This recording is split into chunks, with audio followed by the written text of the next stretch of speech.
kinakailangan nilang manghawak o manghawi para makadakdak ng maayos. Tignan nyo to, kagaya ni Ja Morant.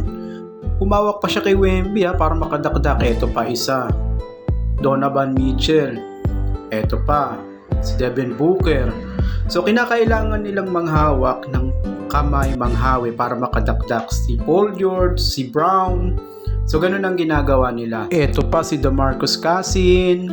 Makikita nyo kung paano niya hinawi si Griffin. Ayan, halos sumampay pa yung kamay niya para lang siya makadakdak ng maayos. Si Henry, yan, na player ng Los Angeles Lakers.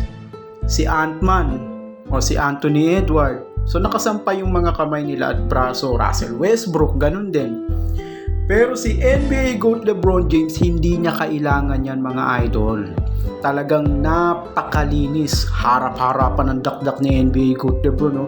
Woo! At hindi na bata si NBA GOAT LeBron dito, may edad na, lalo na nung kabataan niya, mga idol.